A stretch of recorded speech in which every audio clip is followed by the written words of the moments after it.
ईमानदारी के साथ में कर लें।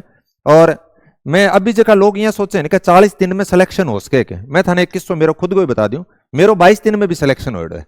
अब कई कह देंगे बोले जी 22 दिन में किया हो सके। मैं 2nd ग्रेड संस्कृत का दिया था और 2010 की बात है।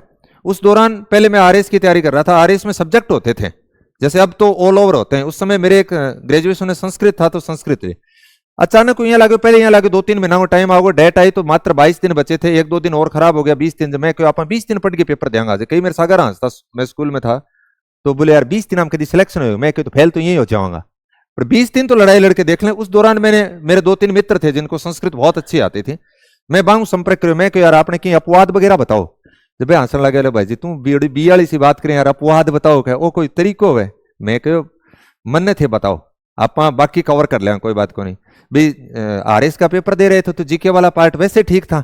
और संस्कृत भाई पहले ये नहीं था 20 दिन का मतलब ये नहीं है कि भाई मात्र 20 दिन में ही सारी, लेकिन वो पहले पड़ी हुई चीजें थी उनको रिकॉल कर ली, मतलब वापिस से रिवाइज हो गई। आप में से भी बहुत सारे अभी ऐसे है ना कि भाई अभी 40 दिन पढ़े हैं, 30 दिन पढ़े हैं, तो क्या कर पाएंगे। आपने कभी बहुत अच्छा पहले पढ़ा होगा, इन 30 दिन के अंदर आप अपनी सारी ताकत लगा दीजिए। 40 दिन में नए होना आपने पहले निर्धारित कर रखा है, लेकिन मैं 100% दावे के साथ में कहता हूं कि अगर आपने पहले नेट की है या किसी और के लिए पढ़ा है, किसी एग्जाम के लिए अस्त व्यस्त आपने काम किया होगा, तो उन 35-40 दिन के अंदर आप अपना काम कर लीजिए और दावे के साथ में आप उस पेपर में पास हो जाएंगे। खुद के ऊपर विश्वास करके देख लीजिए, तो करके देख लो। मैदान में उतरना हो, पहली हार मारने तो ठीक है, लड़ाई लड़के तो देख लेनी चाहिए। तो अग्रिम में है और अब तो थोड़ा सा दिन रहे और आत्मविश्वास के साथ काम करिए। लास्ट और टाइम डगमगाओ, बहुत डरावना और बहुत पाऊंगा। कई रविंद्र बड़गाई जालता भूख के मार जाए, बोले अब क्या लग रहे हैं वो एक रह गए, तो फिर इतना आगले ने या 4 सवाल पूछ लो चोखा चोखा, चारों ही नहीं आवेगा नहीं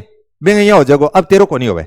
तो इसलिए आत्मविश्वास के साथ में काम करना है और बहुत बहुत शुभकामनाएं देते रहेंगे। आपके पास में जो आपकी 2-3 चीजें गांठ बांध लेना। अब इस समय पाठ्य सामग्री को नहीं बदलना, जो आपके पास में है उसी को पढ़ना। आप एनसीईआरटी जो आपने पढ़ी है उसको और प्रीवियस ईयर के क्वेश्चनों को आप जरूर पढ़ लें। बाकी किसी के टेस्ट सीरीज से जुड़े न जुड़े कोई फर्क नहीं पड़ता। आपके पास में किसी भी क्लास के, किसी भी गाइड के खुद के नोट्स जैसे आपके पास हैं, उनको जितने अधिकतम बार आप इन 40 दिनों के अंदर रिवीजन कर सकते हो वो कर लीजिए। हो सकता है आप नई चीज पढ़ेंगे, 2 प्रश्न वहां से एक्स्ट्रा आ सकते हैं, लेकिन पहले वाले में से 4 गलत नहीं होंगे, ये मेरी गारंटी है। और 40 दिन खुद के ऊपर विश्वास करके देख लो। 8 मेरे पर को सामान्य टाबर बन जाए थे तो बहुत होशियार टाबर हो, थाने बता दूं।